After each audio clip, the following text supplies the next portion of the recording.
Picked the wrong week to quit sniffing glue. Enterprise, this is the Galileo. Come in, please. Come in. Enterprise, this is the Galileo. Come in, please. It's the start of a new week, and the big box from Steve came today. And you know what that means? That means shuttles. Also, since I am finally starting to get results, I figured I might show a few things that I've been able to print on the 3D printer. Yes, they have the Holy Hand Grenade of Antioch, a Comlock, and a Horgon. It's a Horgon conclusion. Yes, I've been waiting for years to make that joke. And we've got even more goodies printing today, but and models that I will be printing the parts of for building. That will be coming in the future as well. But as you can see by the open box in front of me, my immediate future is taken care of. Yes, it is the shuttle model. Okay, I am still looking over the parts, so I had to take a break and go out and mow the front yard. It was sorely needing it, and the weather is iffy, so I wanted to go ahead and take care of that. But I am back, and I am playing with the parts and, you know, doing the fondling and the massaging and all those kinds of things. And, you know, people ask me sometimes, they say, Lou, what gives you hope? In these dark times, where do you find your hope? I find my hope for the future in the weirdest of places. Some the more traditional, I find my hope in the good book, but I also find my hope in the strange little off things that you might not notice. This gives me hope, for example. I find my hope in those 4 peg holes. See those 4 peg holes on the floor of the shuttle? They don't do anything. They don't do anything yet. They have no purpose in this model. I've looked. I see them referenced in the drawings, the illustrations of the front of the kit, but there's no part that goes into them. But you know what would go into them really nice? A floor, an interior, something like that. That gives me hope that they were thinking so far ahead that they included these. These give me hope. I don't know if I'm, you know, making too much of it, making a big deal out of nothing. I don't know, but I thought that was curious. So we shall see what we shall see. The sound you hear in the background is the 3D printer. It is not the plotter. And I have been working towards a goal of getting proficient enough at 3D printing that I could supplement my model making with 3D printed parts. That is a goal. I think it's an achievable goal. I'm also thinking of getting into the area of downloading model kits, basically, that you get all of the 3D printable files, and then you put them together in kit form and make a kit. Now, I'm looking forward to doing that because there's some really exciting stuff out there that is not currently available commercially. But as one might imagine, the absence of an interior in this kit leaves an opening in the 3D printed market for, you know, possibly printing the parts you would need to make a interior. And I found what I think is a fairly passable, fairly good seat. Now, see, everything else is fairly geometric. Even the dashboard. The dashboard is the one big thing that's missing, but it's a series of flat planes. You know, one might be able to cobble one of those together from from sheet styrene. But those seats, they are fairly, they're a variation on the Burke chairs. I don't know why I keep blanking on that. They're Burke chairs, like the bridge seats are. Those were a variation. Those were a model of Burke chair with a back put on them, and you've seen me build those. The shuttle are also Burke chairs, with the little side swivels on them. Well, that I have found available as a 3D file. So it might be feasible that I could print chairs to go in here. So if you have a, if you have your wall, your back wall, you get this to where you can see more of it. If you have your back wall and you have your chairs and you have your front console, you're 75% of the way there. You're 80%. Then it's just a question of mocking up some little side computer boxes and some knickknacks and some props and all that kind of stuff. So I know that Randy Cooper is working on making an interior kit. I'm sure there are many people out there in garage kit land that are working on making interior kits. But I'm going to look and see if it is going to be feasible to print my own chairs. Only because A, it's good practice. I got the printer. It's good practice to learn how to do stuff like that. It's going to be cheaper. I can tell you, if I can print them myself, it's going to be cheaper than buying them already done. If I screw one up, I can print another one. The chair itself and the knobs are what I have. The little carriage thing is a series of flat planes, which would be easy enough to scratch build. So I'm not concerned about that. And I think it's going to be an interesting experience. And then I've got to look at how many of these markings do I want to. I could certainly make these available in vinyl, so if people wanted to paint them on the hull of their ships, they could paint them and not have to use decals or worry about carrier film or any of that kind of stuff. That's job one. I think that's a fairly no-brainer, or a little brainer. But this kit is just providing me with all kinds of new and fresh ideas. Okay, welcome back, kids. It is Tuesday. Tuesday is the day, and the counting of the day shall be Tuesday. Sorry, I'm in a bit of a mind frame of Monty Python since I have been working on the Holy Hand Grenade of Antioch, and the counting of that shall be 3. I promise, my sincere promise to you here and now, because I know how much of a drag it can be, I am not going to be turning this channel into Lou's 3D printer channel. Dispel yourself of that notion. I do have a 3D printer. I am making wonderful things with it, but they will be models that I am building as models. Just to give you a hint of what's to come. Look at that. This is what boggles my mind, that I can use brand new technology to build basically an ancient Flash Gordon rocket ship. But today's mission is the Shuttlecraft. And as camera's run out of juice. Okay, so I started recording, and then I looked up and saw the battery had died. So I don't know how much was on there, so I'm going to go back up, and if it turns out to be redundant, then that's what it is.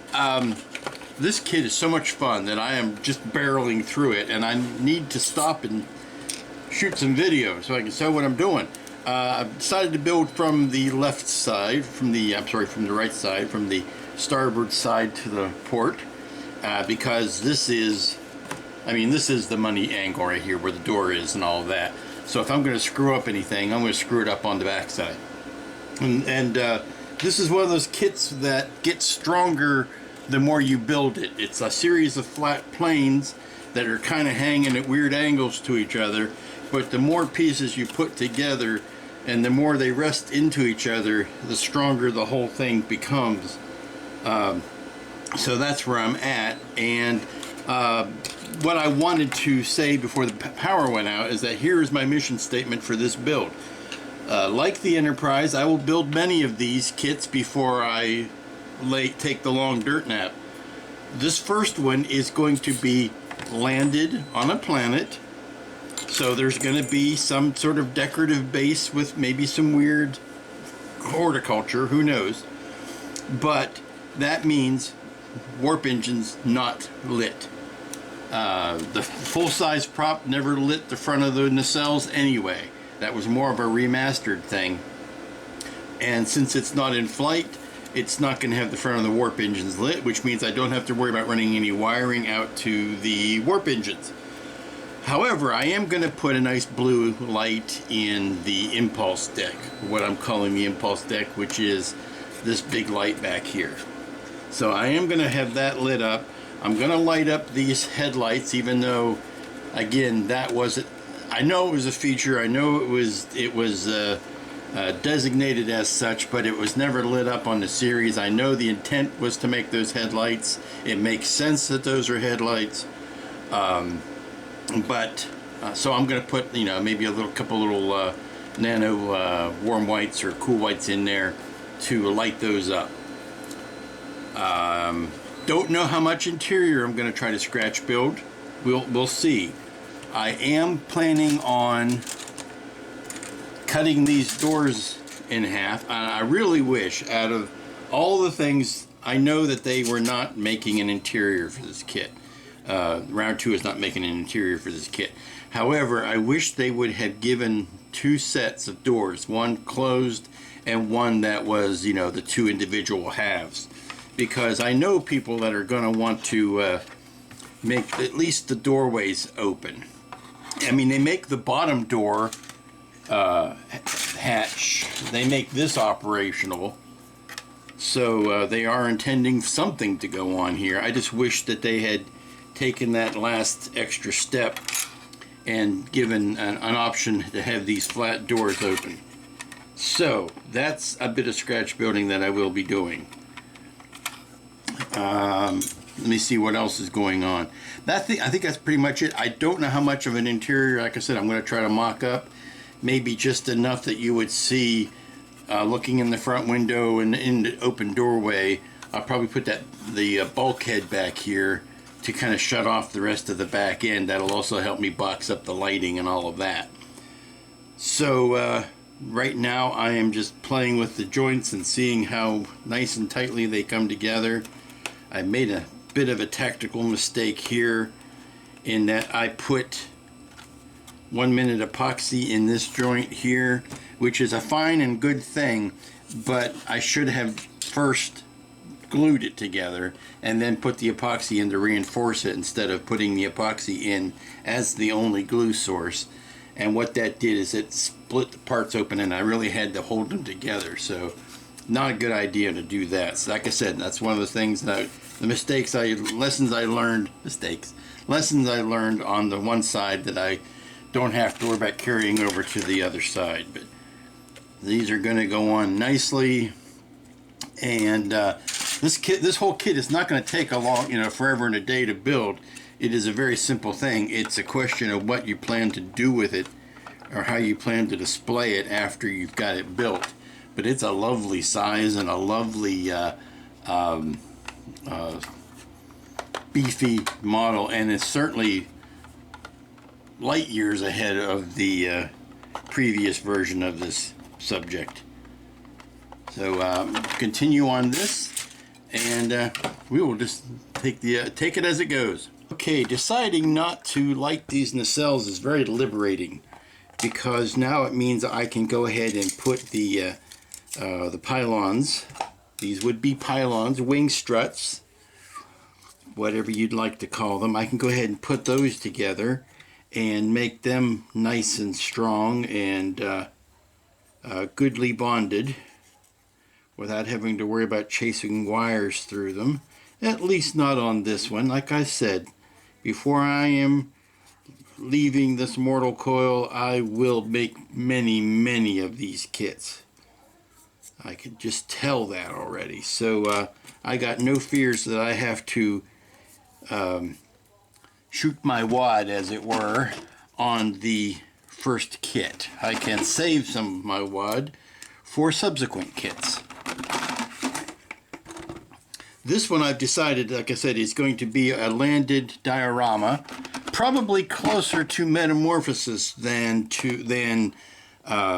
Galileo 7, so keep that in mind as far as exotic trees, and plus that was the the episode where Spock had the panel open on the back, which is something I plan on replicating here, is that open panel.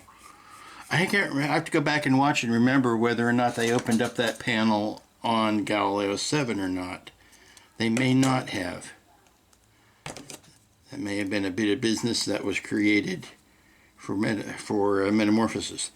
So, those are healing. The tub is coming together nicely. Just reinforcing some of the joints, and then I'll pop the wing on, at least the right-hand wing. I don't know about the left-hand wing until I get firmer in my mind what I'm going to be doing with this door. So I don't want to, like I said, I don't need to shoot the whole thing today.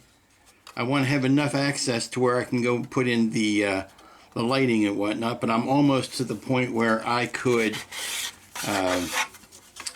hit some of this with the primer if I wanted to clean up some joints and go ahead and get that ready to be primed. Of course, the front sexy edge where the window is, that's the one that's giving me the most problem right now, so that's the one that's going to take the most cleaning.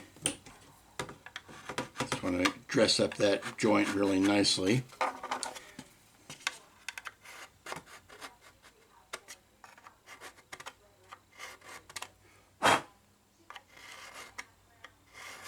Yeah, it'll clean up. It'll clean up good. And might want to put some putty on the inside of these pylons here to clean up that edge. Again, we'll have to worry about how much of that is going to be seen by the naked eye once everything is put together. It may not be a it may be a non-starter, as they say. It may be a non-issue. Okay, continuing work on the Shuttlecraft and 100 other things, as you can tell by the state of affairs, the sad state of affairs of this workbench. I have decided, after having the wings put together and set up, that yes, I do at least want to fill in the trailing and leading edges, because those are going to be the most visible. Now, by the time you put the nacelle on the bottom here, you may not see that, and this is a pretty good tight fit, but this edge here and this edge here have got a bit of the gaposis going on, and of course this whole thing will fit in like that. So when you are sitting this on the shelf, even if you're just looking up at it, you may see that front edge. So let's get the old spot putty out. No better time than to do it than to right now. No better time to do it than right now. Try to keep it away from the channel where the strut support goes in. But just go ahead and do the front and the back. Let that set up. I'll probably let that set up all night and come back to it tomorrow, because again, no sense to rush this. I'm going to be struggling to make this last 2 weeks, so it is not a lengthy project, but we'll have to see how elaborate of a base we're going to get to, so that might take up some time. But I'm trying not to rush through these things. We've had a gracious bounty of models this month, or this year, and it is sort of like we just had Thanksgiving dinner with the Pike Enterprise, and now we're having Christmas dinner with the shuttle, and that means that they're going to another 11 months before we have another big family dinner. So we got spoiled here at the end of the year, and I'm trying to think of what else is coming up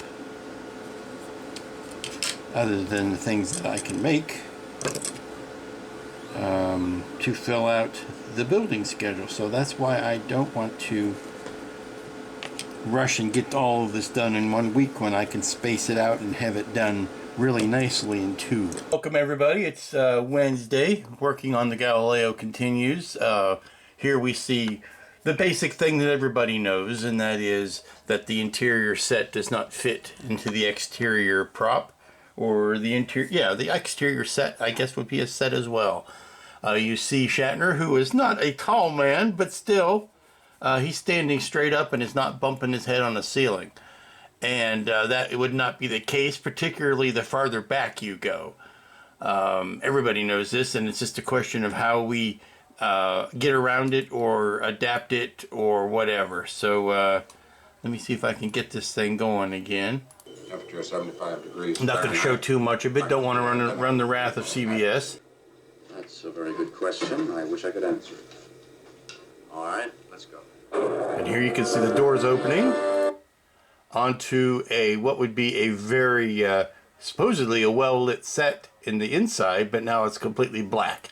And you see our brave captain ducking to get out the door. So now we see the basic paradox that is the shuttle model, and that is it does not have sufficient room for the inside set. But we're going to take the best of our cues from here and make a good mashup. Let's see, I mean, completely dark in there, and it would have easily been a lit thing. So let me advance this a little bit further, and we'll look at the panels on the back. We have a nice magnetic latch and a works in the drawer thing. Most unusual. Unlikely. In fact, Captain, I would say quite impossible. Nothing wrong, nothing works. Precisely. Must be a reason. Now see, here we do see a little bit of the set in behind Eleanor Donahue as she graciously comes out of the shuttle. So at least there was some effort to make an interior set, and that's basically what I'm going to do. I'm going to try to indicate just some areas inside there, even though you don't fit the entire set in there. Okay, here's probably the most important detail I've picked up all day. See this right here? That's a seam, my friends. There is, if that is on the full-scale prop that way, there is no reason to try to make that, try to cover that seam or to blend it in. If you're going to make a full-scale diorama, then that seam is completely excusable. Okay, we're back to the tabletop now, and I think the first big important thing I want to do today is to glue up the nacelles. There are two of them, obviously. It's a long tube that can be problematic if you've got a seam to worry about. The engineering on this kit is marvelous to the point where if you squeeze it together, that seam all but disappears. And that's what I'm counting on. You don't need to trap any landing gear in it. You can, since I will be using this as a landed kit, yeah, you don't have to do anything before you put the two pieces together. So that's what we're going to do. We're going to clean this up a little bit. There are some sprue marks on the bottom, which is not as painful as it sounds, but these guys, you clean these off and then we'll clamp them together. Alrighty, I've just added the structural supports to the underside of the wings. Excuse me. And I have cut up a piece of sheet stock just to make a floor. Not going to go too hog wild with an interior. Like I said, just a flavor, just an indication. But I do want to do enough that when you look in, you can tell this is a shuttle. I still don't know about the chairs. I'm going to see if I can 3D print some. Don't want to do, try to do a down to the nuts and bolts exact thing. But enough that people say, hey, you put an effort into it. So here is the floor pan that sits obviously on the floor, but I'm trying to mass out the areas, how big the chairs need to be. I do want to include the back bulkhead, simply so when you look through the front windows you don't see the ugly back of the impulse deck. So that'll be the first thing to do. Now, where are the? Oh, I also want to put in the sidewalls, and the sidewalls are that same material they used in the corridors, which is, well, back in the day would have been plywood or luan, and then it had the silver striping every 4 feet because those were 4-foot sections. So knowing that I could put it in sections also helps. Well, the shuttle's really coming together now. I've decided to put the left side wall on because I'm figuring that all the work I need to do I can do from the top, and I wanted to see how possible that was going to be. But it does allow me to do the sanding and the seaming around the nacelles around these pylons, and then I could simply let's see, get the front here, that goes, that is this one. Pop these on, but I can paint them up separately. Getting the seam sanded on the cylinders was interesting, but there you go. And then you slide the roof on from the back.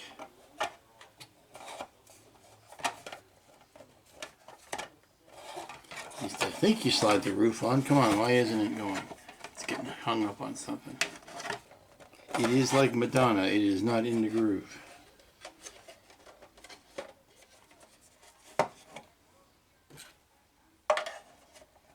There we go.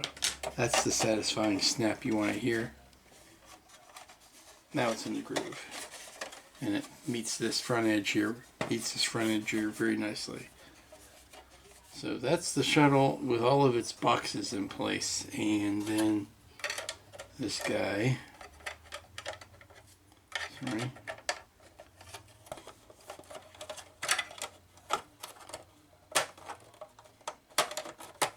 that guy slides in, and it kind of helps lock it in place.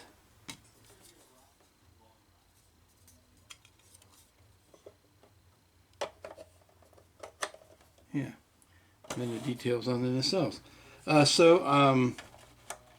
Now that I know about this, I can go back to continuing some work on my mock-up of the interior. All right, folks, it's Thursday, and we're coming straight along with the Shuttlecraft. This is a little bit more complete, looks a little bit more complete than it actually is. I have not glued on the nacelles. We will take those back off. What I want to do today is get this to a spot where I can prime it. I want to get it all primed so that we can spend next week, or at least the first few weekdays of next week, painting it, and then working on whatever base I come up with to sit it on. Giving it a good long time to do my mental part of it, to figure out exactly how it is I want to do it. Here we have one of the best aspects of this model, and that is the retractable roof. Not necessarily meant to be retractable, but something that you can. I'm sorry, I did it in the wrong order. You need to take this piece out of the back first. If you take this piece out, then you can retract it. That piece basically wedges in the roof. Let me, there you go. It's coming. There you go. There it comes out. Now we have wide open spaces in here so I can do whatever it is I want to do. Now, got a basic floor traced out on the ground that we're gonna pop in here. And here's the basic back wall. I need to do a little bit more sizing with that. It's kind of in rough shape right now.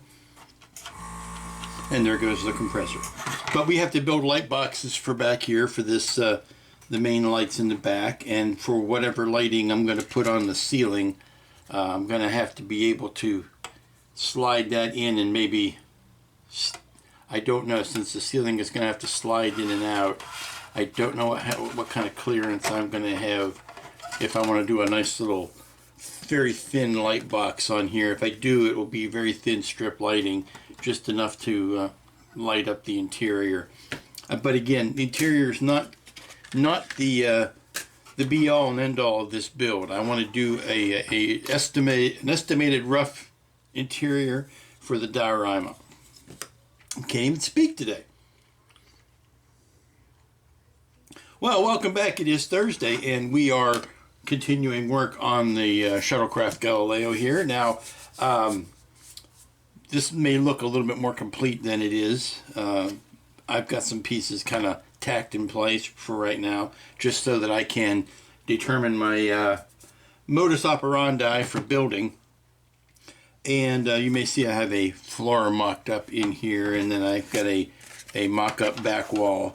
Basically, I just want to section off some things so that I can figure out my lighting.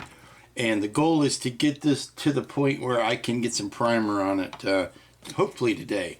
Which means on the nacelles, I need to finish up the landing gear.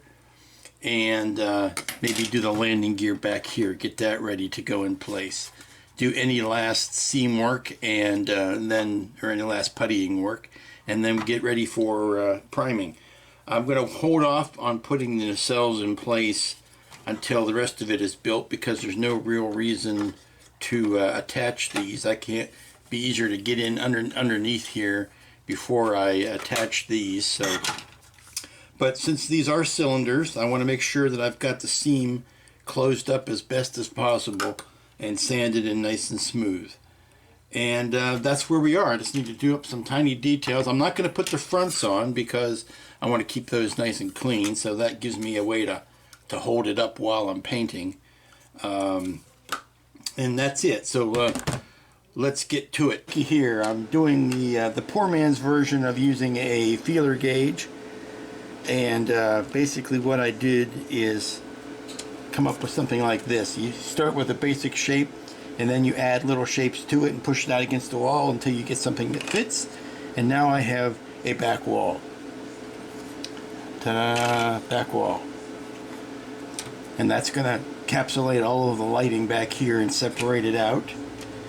And I'm going to dress this up with a faux door on here. I think what I'll do is I'll cut another one that is the same size, but it'll simply be just that doorway, so that it doubles up, makes the wall thicker, makes it more substantial.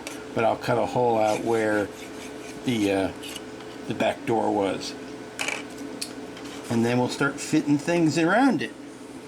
But yeah, it's a good start. Alrighty, I've got a first of many, I'm sure, but the first primer coat on as much of the Shuttlecraft as I have got built. And I'll let this cure overnight because I am getting ready to pack it in, or at least this part of my working day. So I can let this be drying overnight. I just need to find an inconspicuous place to sit it. Afternoon, folks. It's Friday. It's the last work day of the week, and the fact that I said afternoon instead of morning tells you what kind of day it's been. I'm taking advantage of a rare moment of relative quiet in the old studio to catch you up on where I am on the Shuttlecraft. I had time last night to put a coat of primer over everything that I wanted to get primed, and it's looking good. The thing is, the bottom of the shuttle and everything from the wing plane down is gray, and then you have a slightly lighter gray on the top. So the primer color is going to be very close to what my final color is going to be, I think. I'd have to check that with a couple of references, but I think that primer color is pretty much spot on. Excuse me. I'm going to do some touching up here of these landing gear, and the seam on these work nacelles are not glued on. It's a cylinder, and getting a seam on a cylinder to come out perfectly is always a dicey proposition, but these look pretty good. I might have to run a little bead of putty over them to see how well they kind of catch. When you catch it in the light, you can kind of see the seam there, and that might be good enough for this first build, but I don't like it. I need to improve it.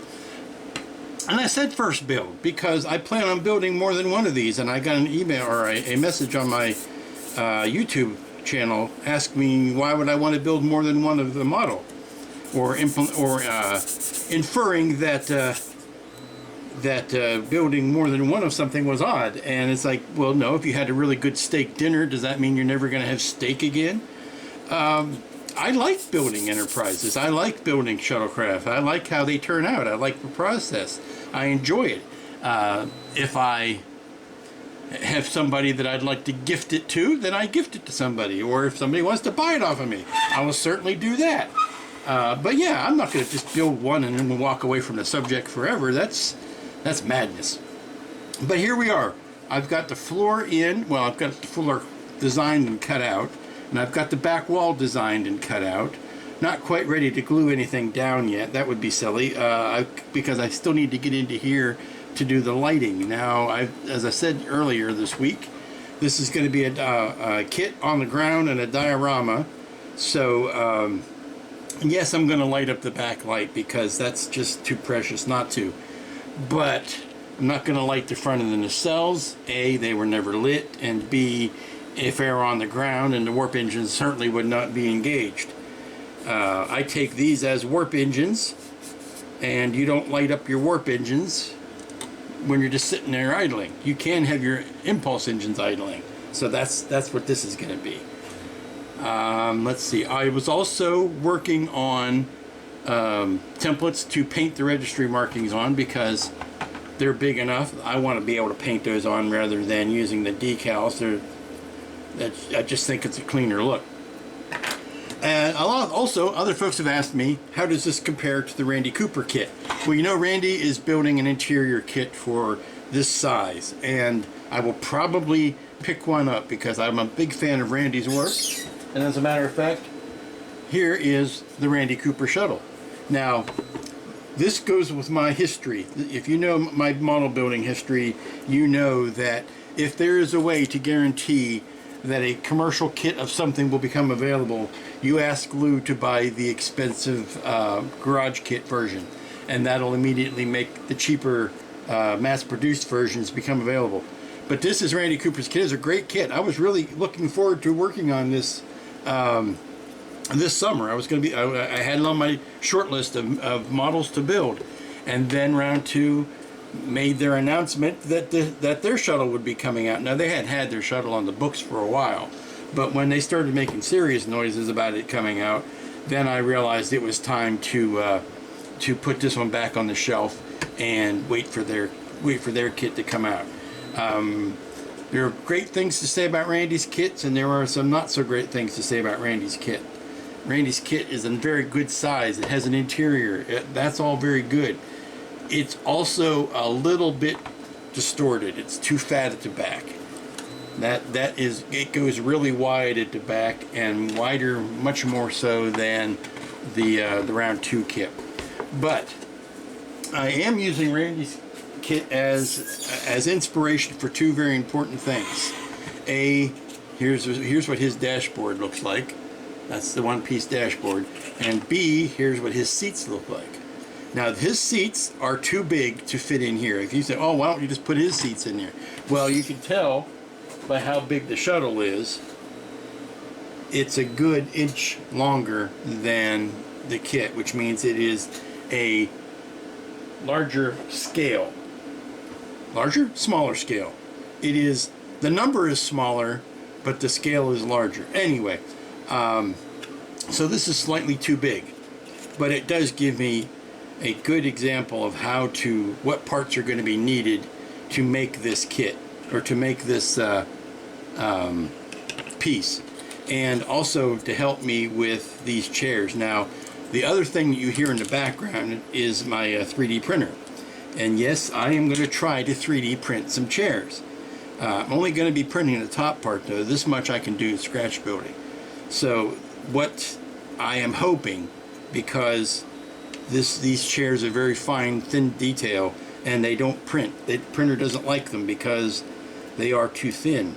So I have bumped the printer resolution up a little bit, slowed it down, slowed down the curing, and we're going to see. We're going to see how long, if we can coax any good results out of it. If not, then I don't know what I'm going to do. We'll figure out something else at that point.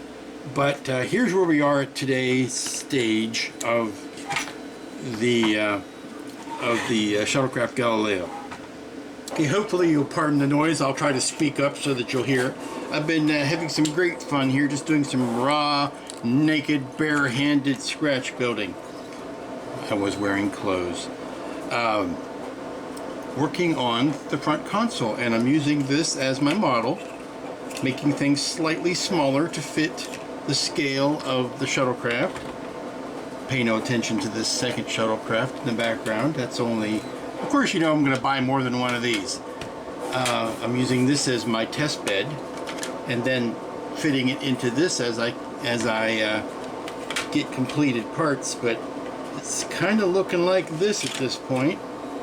Let's see, we turn this around. I've got a back wall mocked up here. It's just a little bit of hot glue. And then I've got this, and I'm playing with the height of it. I don't know exactly how tall it needs to be yet. So I can try it at different heights and see how it works. And then I can build the center column, the center piece that divides it. The center stack. That's coming along quite nicely. Simple shapes. Just a couple of boxes with an angled front on it. But we'll see how she goes. Now, this is the part that I have to build next. But I want to see what I can do with this mock-up is take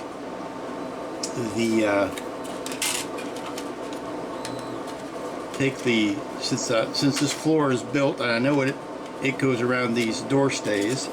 So I could take this part here, lay it up in place, and then put the console there and see how high up it needs to go. Maybe if I could get my hand out of the way, you could see what I was doing. Trying to do this with delicate tweezers. Everything's kind of white now, so it makes it difficult to see the difference, but something like that. Oh, something like that, so that I can gauge the height of this console off the floor. And then I can sand this and trim it up and get it, you know, clean up the seams, clean up the edges. We're coming up on the end of the day on Friday, and I'm getting to a good place to stop today. Look at that.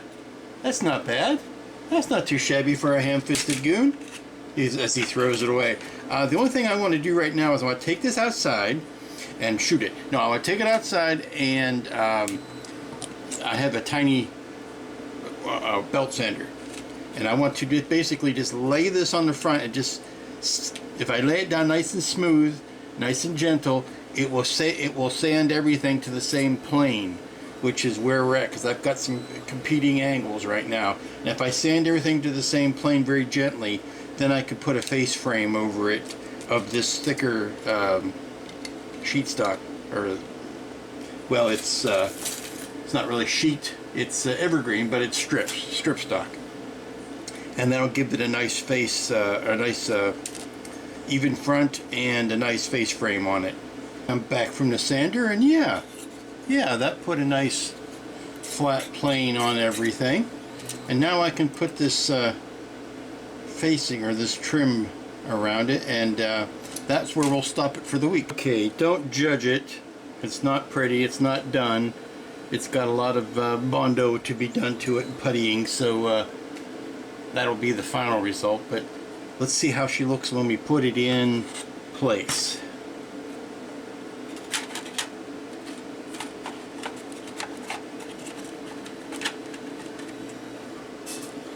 I like it. I gotta say, it does the job. Not too shabby, as they say. Okay. Well, on that high note, I think I'm going to stop for the week. Well, what a week! A great first week on the Shuttlecraft. Certainly didn't get it finished. I was hoping it would take more than a week. But let me adjust this angle here. That's a little better. I knew I wanted to do some extra stuff that was going to make it take more than a week, so I'll have to console myself with that. So until next week, I better dash. You take care. You be good. You be good to each other. You take care of each other. You take care of yourselves. We'll see you here next week.